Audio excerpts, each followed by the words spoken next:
Action fanatics, welcome to the Happy Holidays edition of the Bulletproof Podcast. I'm your host, Chris the Brain, and joining me, as always, it is Chad Cruz.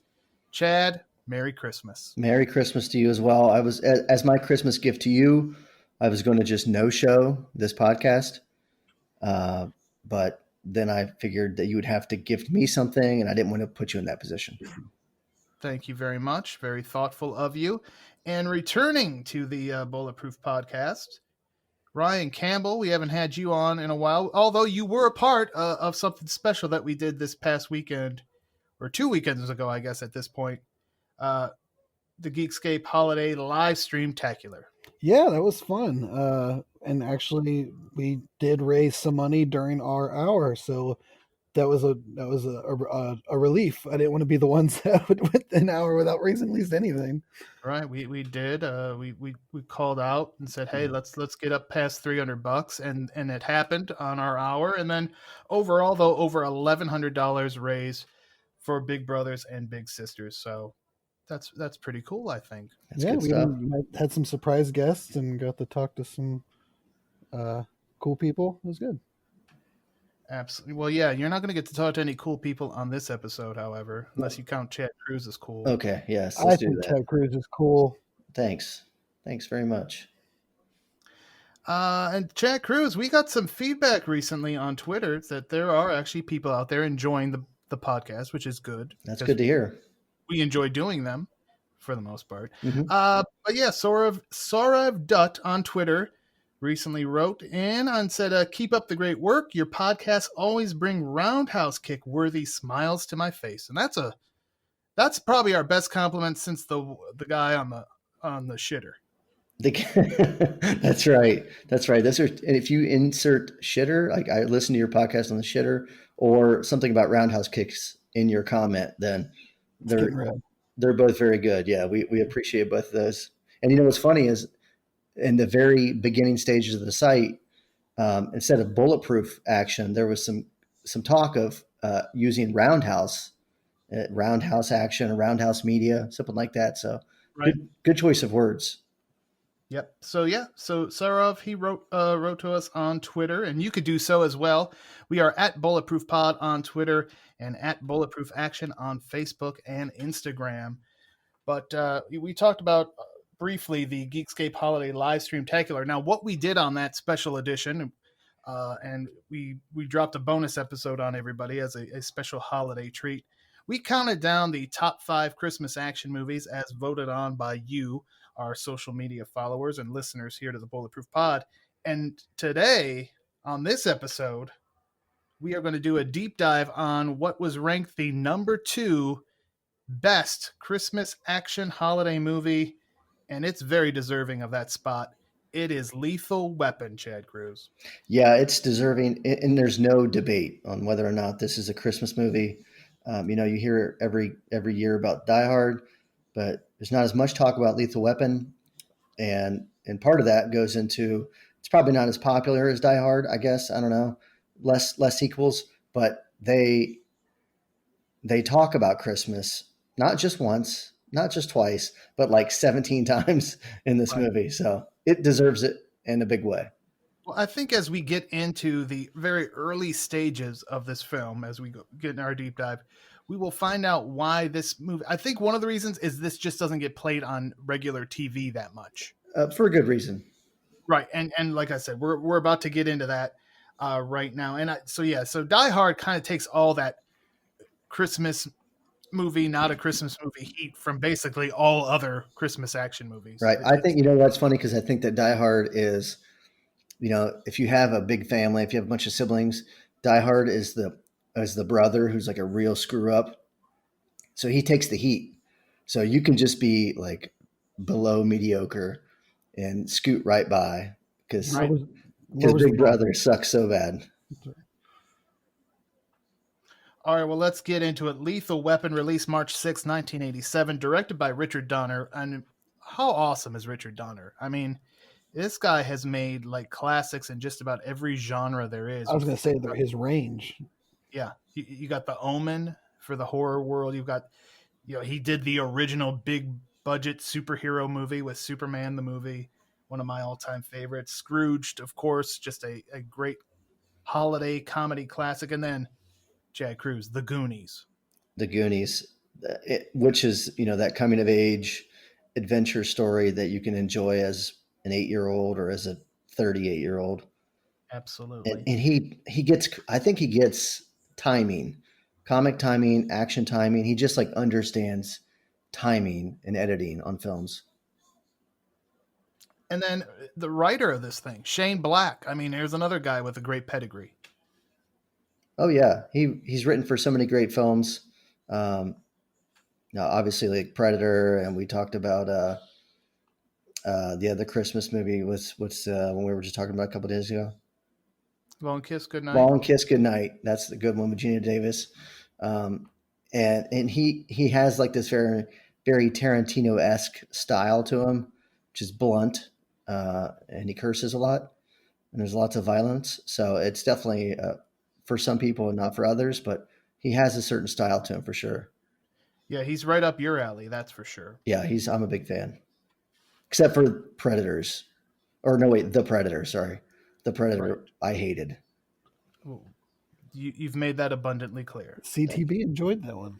He did. It was all right. I mean, again, I didn't hate it. So I guess that's a compliment. So let's get into this one. It is Lethal Weapon, and we kick off, like you said, Chad. They're not hiding the fact that this is a Christmas movie. We start off with Jingle Bell Rock as the opening credits go.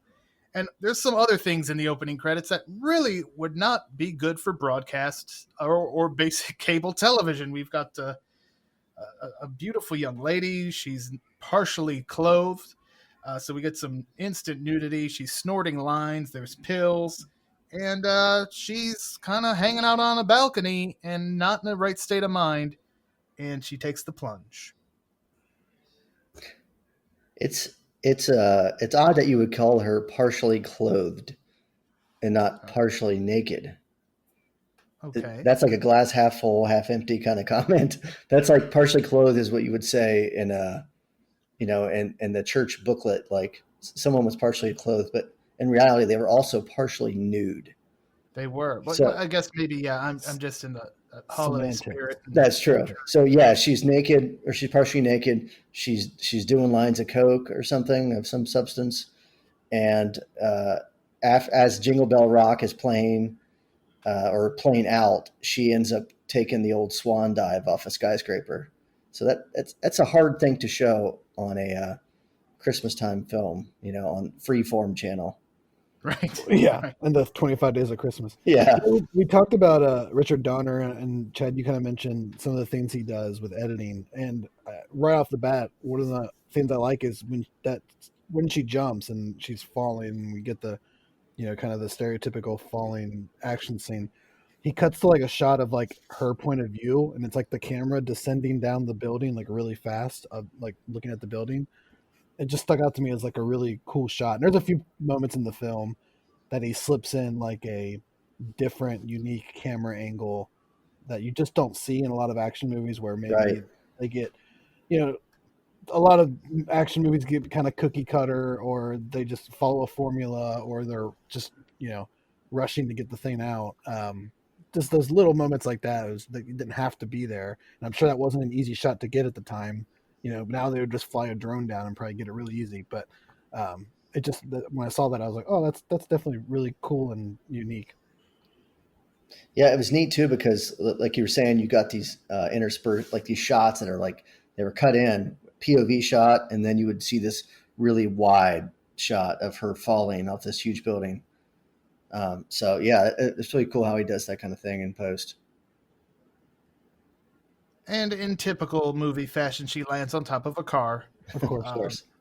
Because that's just cool. And then we cut to Roger Murtaugh, who is played by the one and only Danny Glover, who's celebrating his 50th birthday in a most unique fashion because he's in the bathtub and his entire family joins him.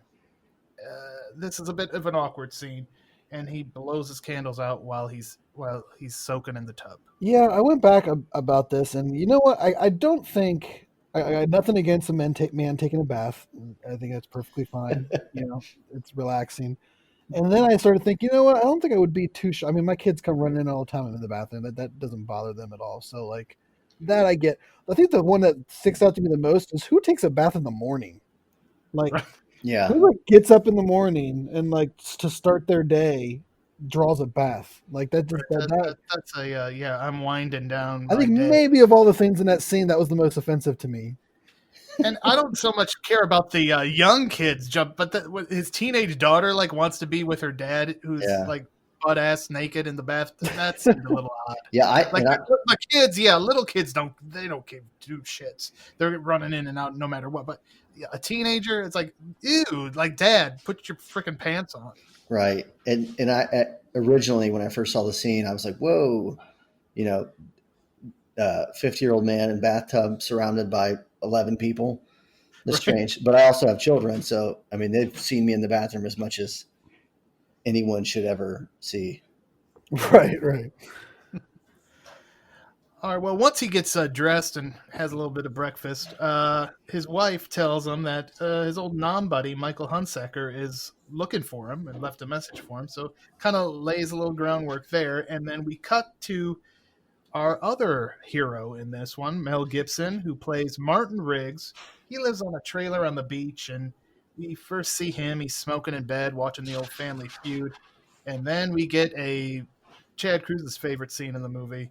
We get some Mel Gibson ass.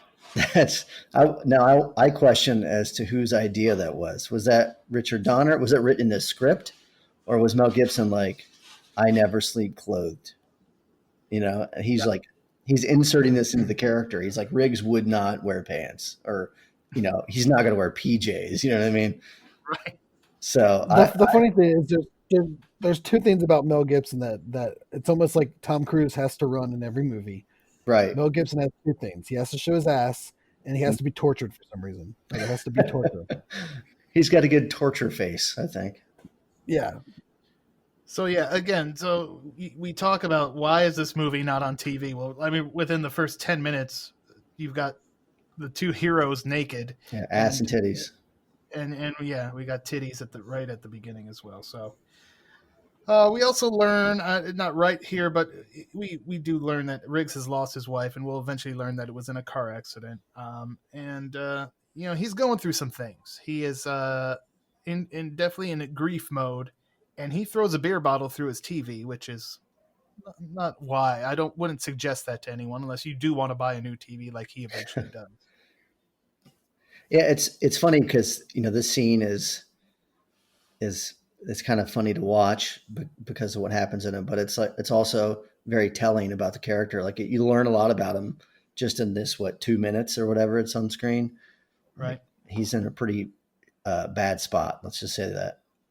Yeah, and I was gonna say that point you just made, Chad, is how they used to structure movies that way. In this small moment, in a very real moment of him, putting a gun in his mouth and then grabbing the picture and telling the backstory that way.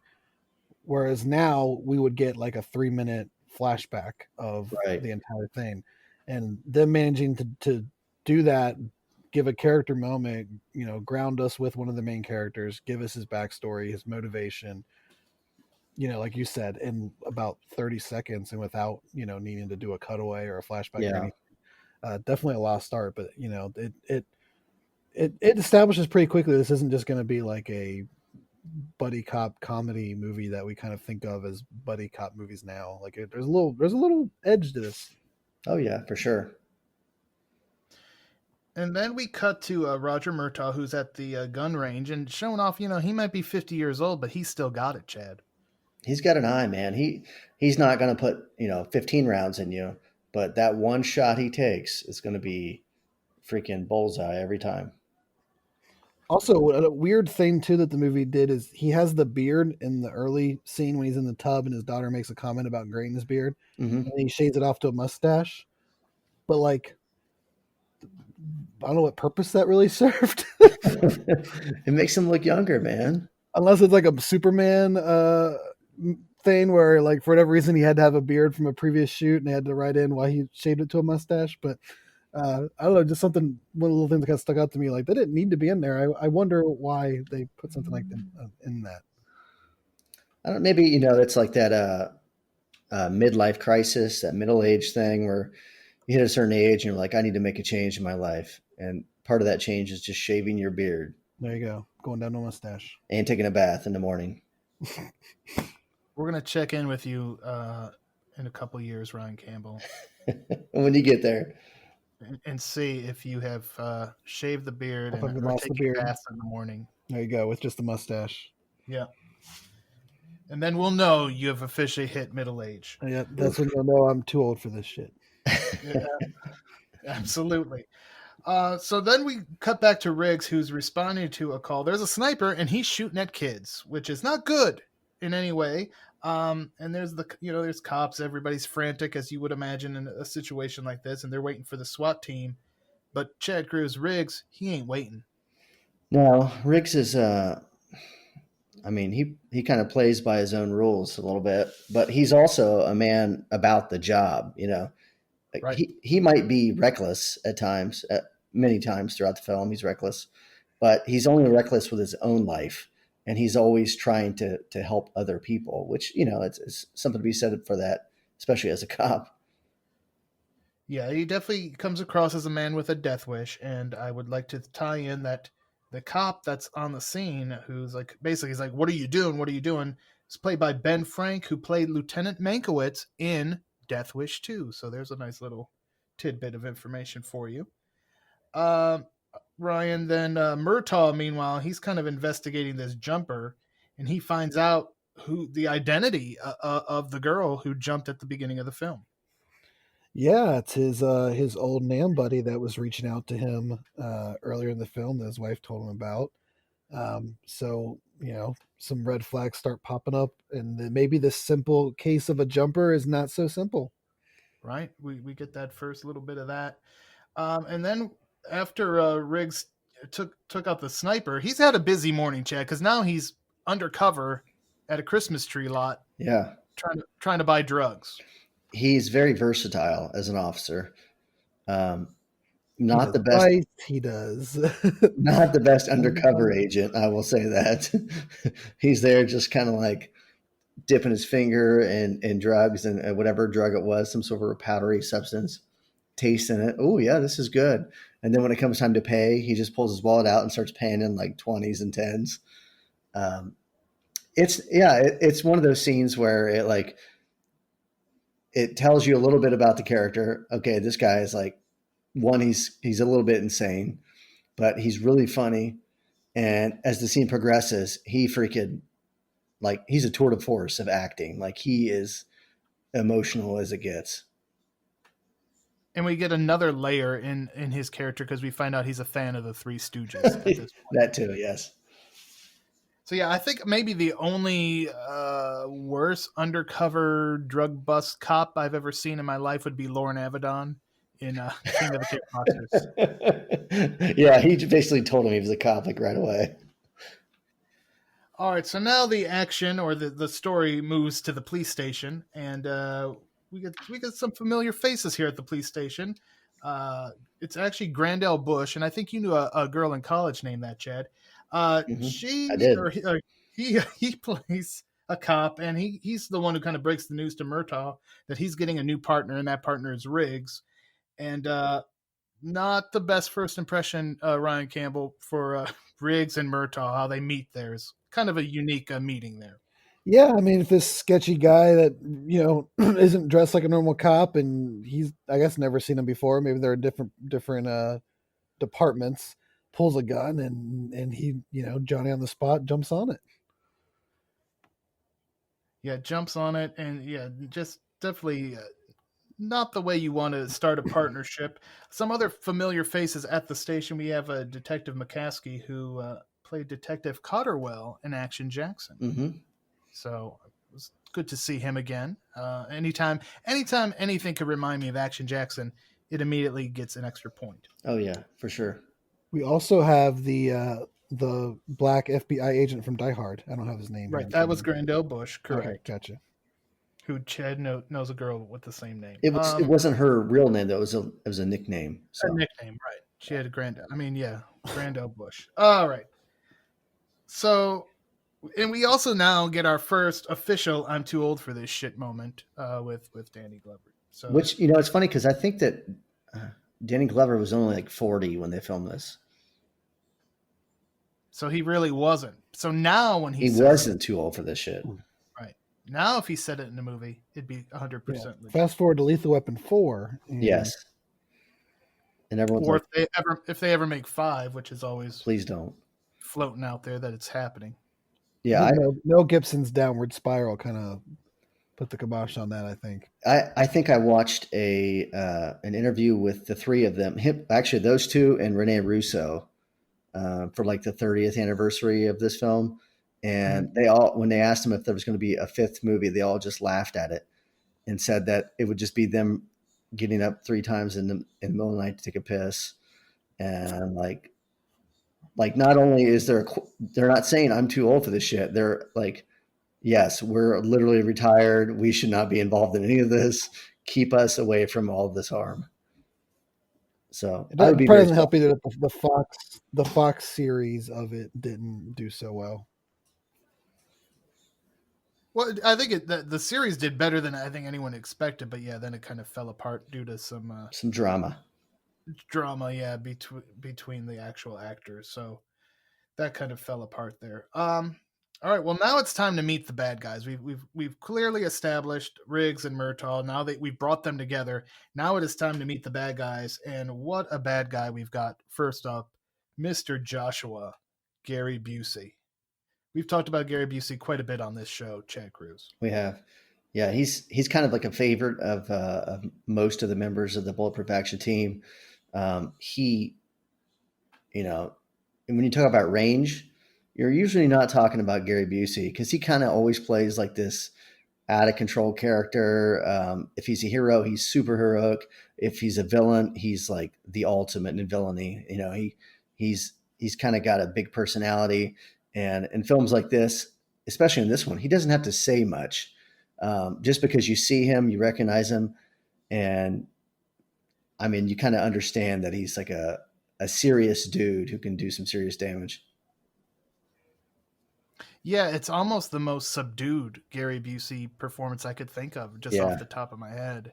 I was going to say, yeah, he plays this one pretty straight and in control, towards the very, very end when things really just fall apart. He goes a little crazy, but I mean, for the most part of the movie, he's ex special forces, in control, one step ahead kind of guy, which, yeah, that's definitely not the roles he gets now.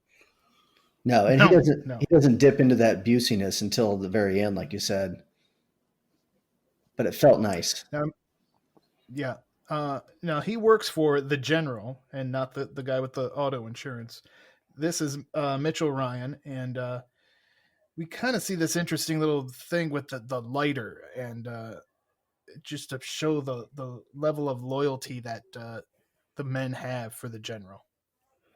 Yeah, I mean, I did that this afternoon. Held it there at the exact. Put the scene up and held my lighter under my arm for the exact same amount of time. It wasn't that bad. It wasn't too bad.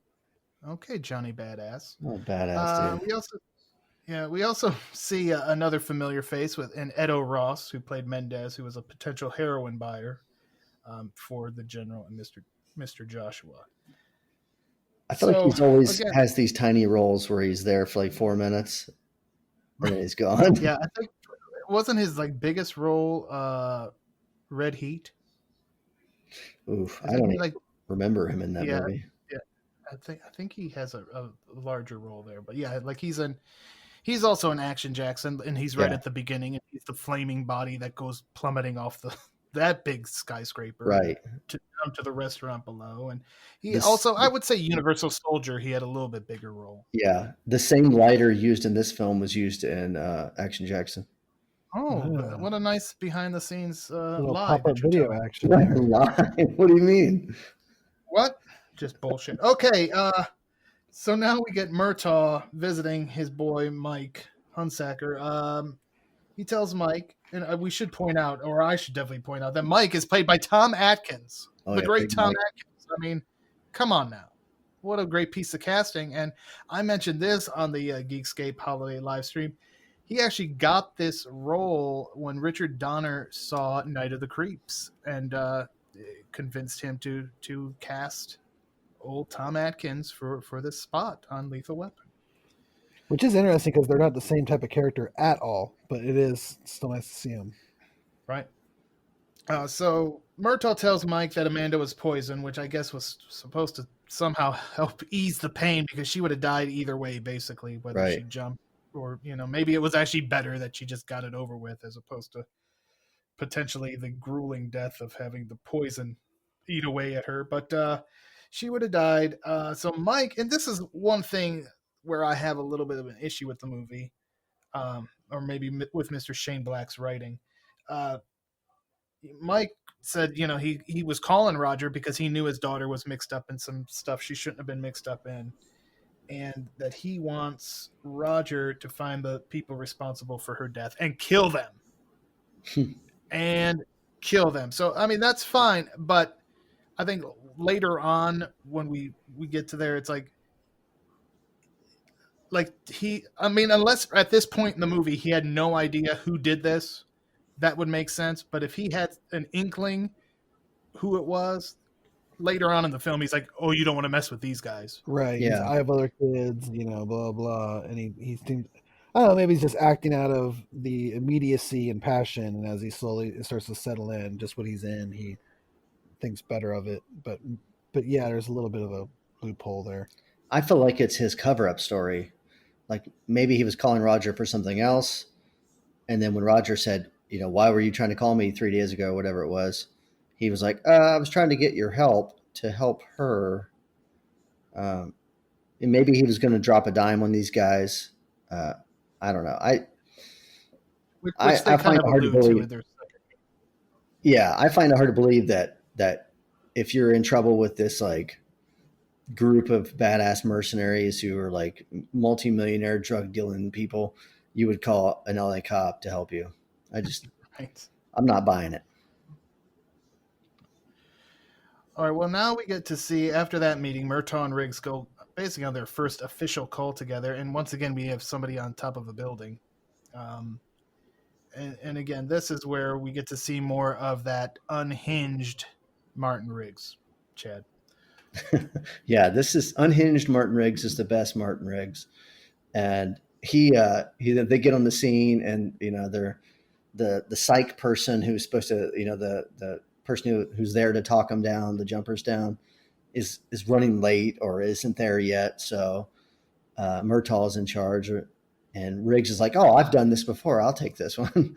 And he goes up there, and he couldn't be less experienced than I am. Like he essentially just like he starts off with "Merry Christmas" to the guy, and then just tries to kind of chit chat with him a minute until eventually he just cuffs himself to this guy and then threatens him by saying, "If you jump, you'll also kill me and become a murderer." An interesting strategy, to say the least. Yes. So Murtaugh is pissed at him, like, this is not what we're here to do, and you're psycho, basically. And I don't know if I want to be working with you. And we officially get I'm too old for this shit number 2 from him. But from here they get a lead about who may have been financing Amanda's lavish lifestyle.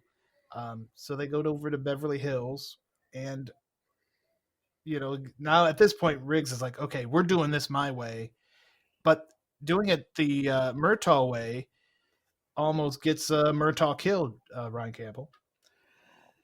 Yeah, so they walk right up on these scantily clad women.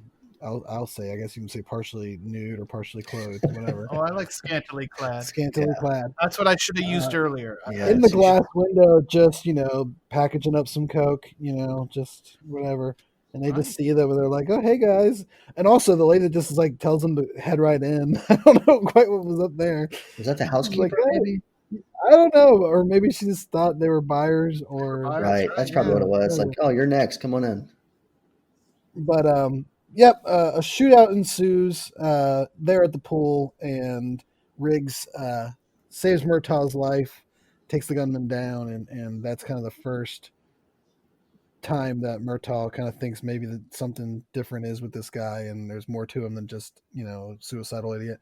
Because at this point, he's already called the station psychiatrist for the police department, Right. who's told him that he's suicidal and has tried to get him taken off the force and to watch out and he's dangerous and all these other stuff. So Murtaugh is definitely on edge at this point and looking out. But this kind of is like the start of their bond and lets them know that there's something else to him. But yep. So he takes him home. He does whatever you do when a crazed psycho saves your life. He brings him home to meet his family. Mm-hmm. Why not? And before we get into that, Joan Severance, Chad Cruz, was one of the women there packing up the drugs. I noticed that, and she could have had a bigger role. She could have been less clad, more clad, less. I don't know what clad really means. Scantlier clad. She could have been butt ass naked. Yeah, she could have been. And of course, we talked extensively about Miss Severance in our No Holds Barred episode. We did indeed. Check out the archives on that one. But yeah, like Ryan Campbell said, they go to dinner at the old Murtaugh home, and Leanne, the teenage daughter who was hanging out with her dad in the bathtub, has a big crush on old Marty Riggs, and it's quite apparent from the get-go. Oh yeah, she's hurting for a squirt in there. The moment Martin Riggs walks in, he's got that bad boy look to him. He's got that like flowing mullet going on. Yeah. I mean, I don't know how she's supposed to be like 17, 18. Yeah. I think so. Yeah. Because she going to prom. So yeah, you would think she was. Yeah. So she's in that stage of her life where she's like, wants to kind of rebel. So when she sees Martin Riggs, who's got to be at least she 30. smoked weed in the house. In the house, dude. Yeah. So she's looking for any opportunity to kind of do a bad girl thing. And Riggs walks in looking all cute and stuff. So she's all about him. And I have a note here that if you ever wanted to see and hear Danny Glover attempt to beatbox, then Lethal Weapon is the movie for you. For sure. So yeah, they Riggs and Murtaugh hang out on his boat for a while before they call it a night. But before Danny Glover or Roger Murtaugh calls it a night, he watches a video that was sent to the house from evidence, and it's Amanda's porno. So that's an interesting way to, some people take a bath at night to wind down. Some people watch porn. Some might do both. Research, absolutely. It's fine police work. I definitely think this whole scene, I think is really when you start to see the chemistry that Danny Glover and Mel Gibson have together. They're like the little banter that they do, and this is in all the Lethal Weapon movies. It's kind of this like under the breath, subtle, but also kind of natural, witty back and forth that doesn't seem manufactured or like scripted. It may be very well, but just these little things like they like walk into the house and he's like, "Do we shut the door?" And he's like, "Do we shut the door?" And Murtaugh kind of under his breath is like, "It's a house, yeah, you shut the door." Just like the little back and forth like that go on throughout the whole movie and really throughout the entire series. This is kind of the first time you get a glimpse of that and how like these guys are kind of the yin and yang. Yeah, I mean, it was even referred to in later movies as the magic, and it really was magic between the two characters there. Yeah, and I don't know how many of the films in the series that Shane Black wrote. I'm gonna guess like the first couple, because the two seemed very much a continuation of the first one, but they as they went on, I felt like they got further and further away from this, and they just kind of started doing the old rehash, which is what a lot of series like this do. Is so they kind of keep doing the same jokes and they do the same stuff. You know what I mean? Like everything that happens in this film kind of happens again later on in part 3 and part 4.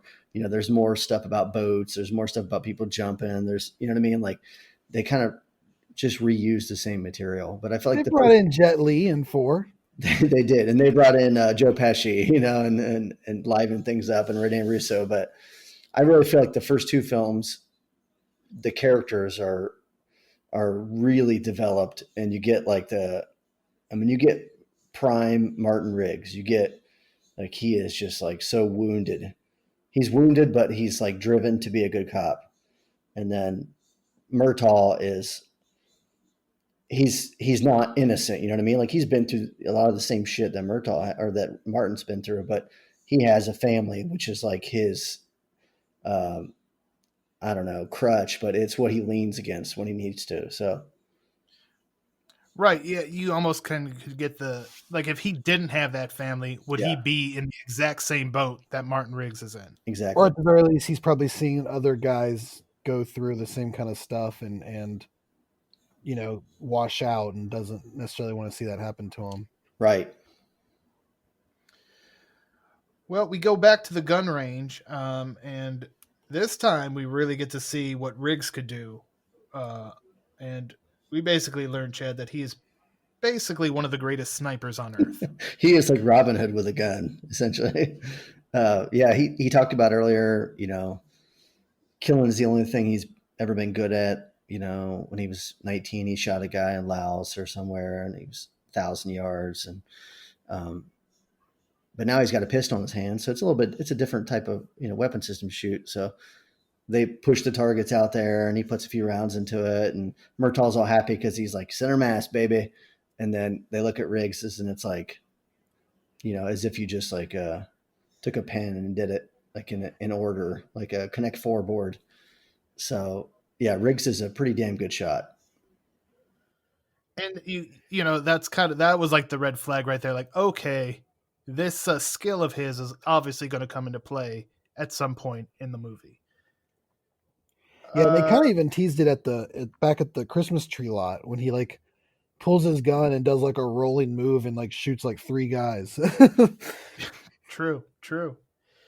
So then they decide they're going to go visit Dixie the hooker. Now, Dixie, we saw earlier in the movie talking to Murtaugh, basically, she was presenting herself as a eyewitness to the jump that Amanda did, but they start connecting some dots that maybe she was with Amanda the night that Amanda died.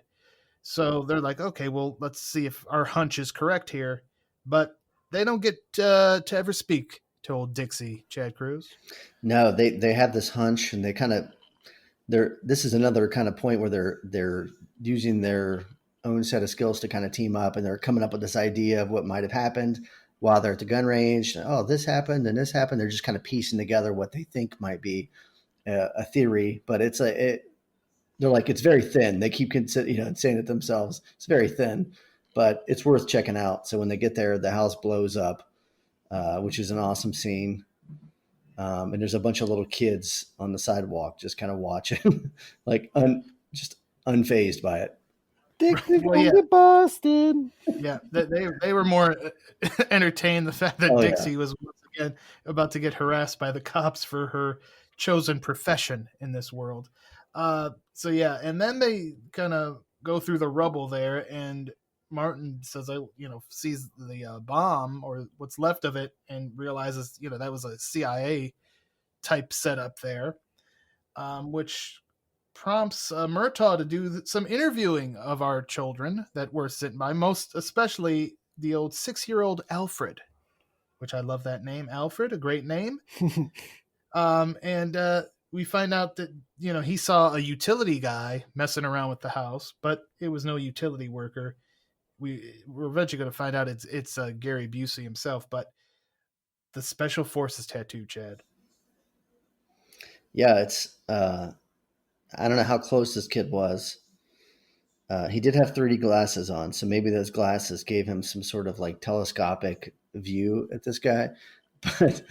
But he does give him some good information as they're trying to question him. And it's funny because Murtaugh talks to him. You could tell he has kids. He's talking to him like a little kid. Um, yeah, is he white? Is he black? Is he tall? Is he short? And he's asking all these questions, and then all of a sudden, this kid's basically like, he's got paint on him, and then they learn that it's a tattoo, and it looks exactly like the one that Martin Riggs has. Perfect. One of those wonderful movie coincidences. So now Roger decides he's going to go back to speak to his boy Mike, and because now they're like, okay, your daughter was killed because of something you're into, buddy, not something she was into. And we kind of get the backstory here, Chad, about how this whole shadow company got into the heroin business. Yeah, I think they mentioned Air America, which was kind of cool because that was a film that Mel Gibson did. Right. I don't know what year it was. At some point in his career, 89, 80, 90, 91. And then they start talking about Shadow Company, which is like this, I don't know, it was like a CIA operation. And they were Black taking out all Ops. these heroin guys. But they had all these contacts still after the war was over. They had all these contacts in the heroin industry over there. So they just kind of continued on with the business and we're making a whole boatloads of money. It's like an opposite A Team. Yes, exactly. And I think Very that the good. script was written under the title Shadow Company. Oh, there's an interesting little tidbit there. So now, after finding out about this, Roger wants all the details. Like, okay, this is huge. This is going to be a huge bust. But they don't have much time to get more out of Mike because Mr. Joshua is in a chopper flying outside, and he takes out Mike. And even worse than that, though, is he sees these two cops that were talking to Mike and figures, okay, Mike was spilling his guts about this, and now these two cops know, which basically puts a huge target on the backs of Riggs and Murtaugh. And it's a target that Mr. Joshua plans on hitting and does so, like, basically, I don't know if it's later that day or the very next day, Chad. Yeah, like you said, it's like almost immediately where Mr. Joshua calls the general and lets him know, you know, Mike, the target's down. He's out of the picture. He shot the eggnog carton. He he saw the cops there. He had to have been spilling his guts. And then the next time we see Martin and Riggs or Martin and Murtaugh, they're talking about some stuff, and they get a call over the radio that there's like a dead kid somewhere, and Murtaugh just kind of like, oh, he must be blonde hair with dimples because his daughter was supposed to go out with a kid who had blonde hair and dimples, and then lo and behold, it's the same kid. Mm-hmm. And then, yeah, so Joshua shows up, shoots Riggs in a spectacular fashion. Riggs goes flying through a pane of glass because you got to break glass in an action movie or you're not even trying. And fortunately, though, Ryan, Riggs had his bulletproof vest on. That's right. Very wise decision to, I guess, whenever you think someone's got out to get you, to go ahead and put your bulletproof vest on. But this also gives me the element of surprise because now, as far as the bad guys are concerned, he is dead. And I think that the bulletproof vest was also kind of helpful because you realize, Martin Riggs is not as psychotic as you would think. Because would a psycho put on a bulletproof vest? Probably not. So yeah, and yeah, Joshua even calls the cops, pretending to be a news reporter, to confirm, hey, did what happened with the shooting? And it's our guy from Action Jackson says, oh yeah, he died. And so yeah, like you said, they got the element of surprise, but the bad guys have something. They have Murtaugh's daughter, Chad Cruz. Yeah, that was some really good bulletproof action. Mm. BulletproofAction.com. That's where you'll get witty things like that every day. But yeah, they kidnapped Riggs, Murtaugh's daughter, the same daughter who was trying to bang Riggs. And it was only a matter of time. I don't know if she was trying to bang him. I think she was just imagining what it would be like to bang him. Maybe. Maybe. But yeah, it was only a matter of time before she came back into the picture. And the bad guys, it just shows that they're willing to do anything to keep, their secrets, to keep from being outed. And they're not below killing young people.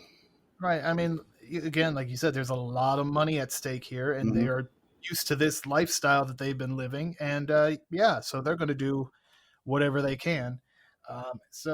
And Riggs basically says, if you want your daughter back, we're going to have to play this thing by my rules. And we get the whole exchange. So basically, They want Murtaugh to come in and they'll let the daughter go. So they could find out what Murtaugh knows and presumably will probably kill him. Yes. Presumably will probably kill the daughter too, is what I'm sure Riggs and Murtaugh are thinking as well. So they know they have to come up with something.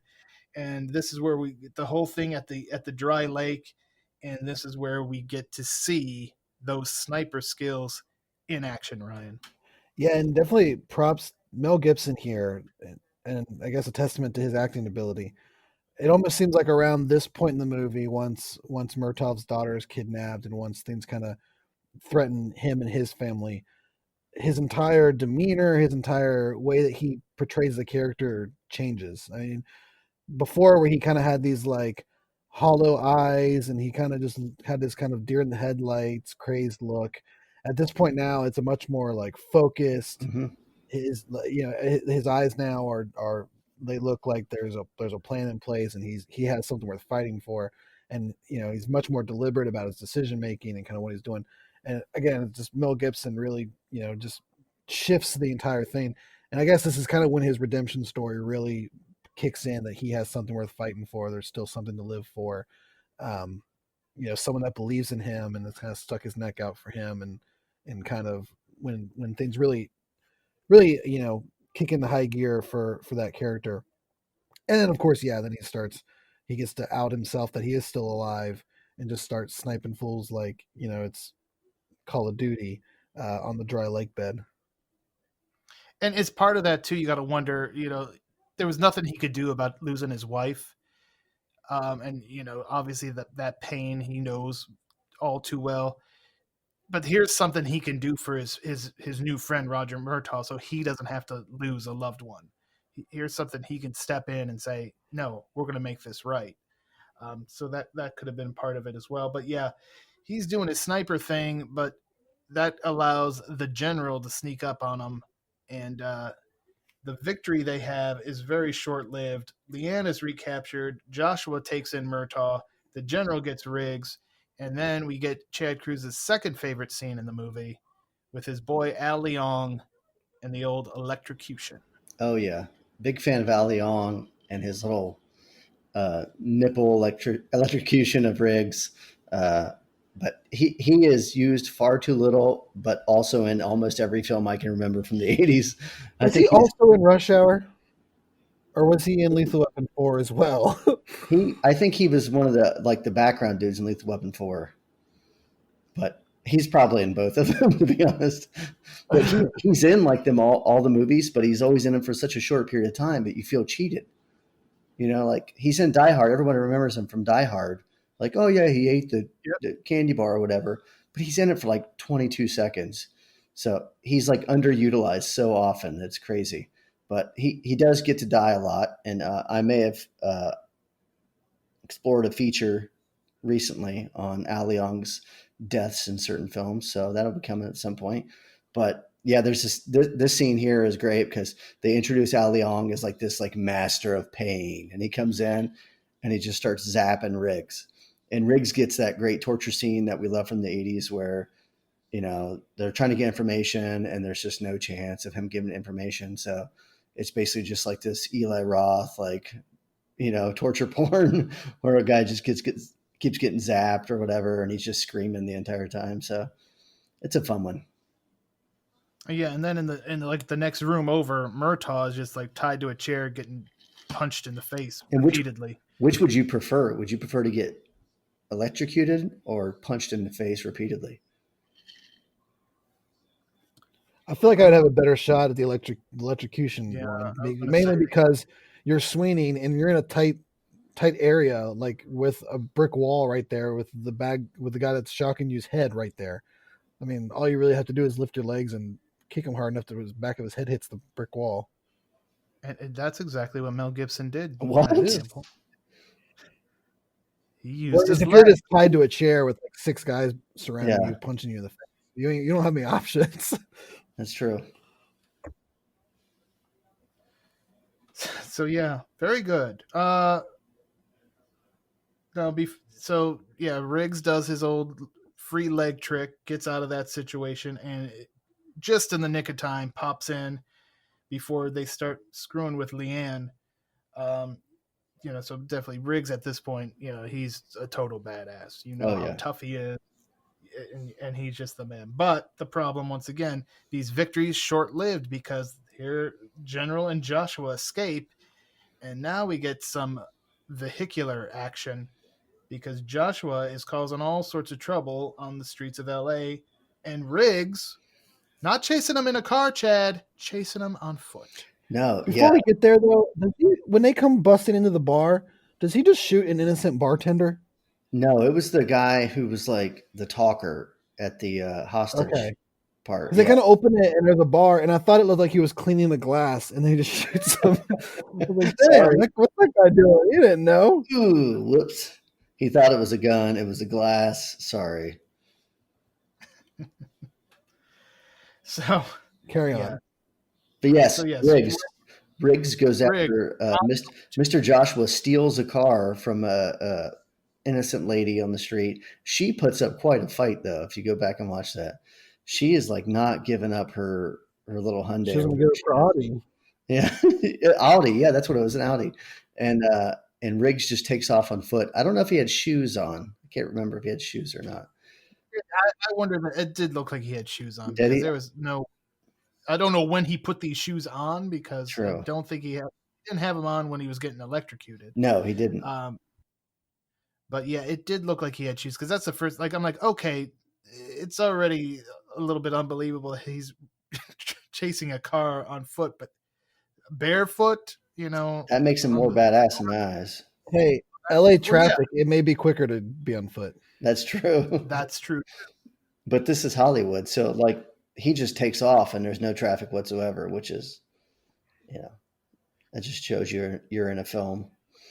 Yeah, and well, it was a little bit later in the night too. You would imagine, Yeah. so I would think traffic isn't as bad. And Christmas time.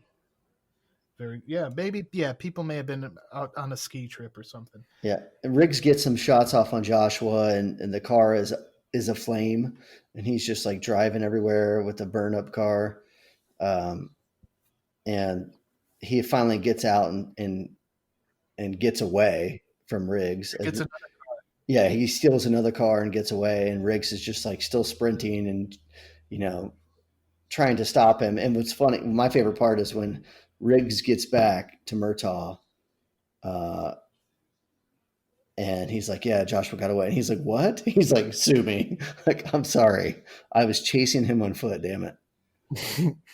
Yeah, well, Murtaugh was much more successful, Ryan, Yeah, with the general, who he manages to get some shots off, and then that car, well, it's just in the wrong place at the wrong time, or the right place at the right time if you're Murtaugh, because that bus comes in, and that's all she wrote. Yeah, I'm just curious if it's that hard to drive a car from the passenger position. Because once I that wouldn't driver gets shot, the general just grabs the wheel and just veers it right into the wall. I wouldn't suggest trying it. I would No, I don't think I assume will. I don't think I try that one. my thought was like he slammed on the accelerator and the car was just like out of control. That's what was Yeah, in my mind. I could see that. I'll buy that. Okay. So yeah, and it's not an instant explosion either. We get to see like him freaking out because he's there and there's grenades and obviously there's a fire going on and fire and grenades, not a good combination. And At least a then good way to actually justify a car blowing up after being hit by another car in an action. right, unlike Death Wish 3, where the car just slowly went down a hill, Yeah. bumped another car, and then was engulfed in flames 5 seconds later. I don't know, and maybe someone out there is an expert on this. I don't know if a grenade would explode if it was like in flames.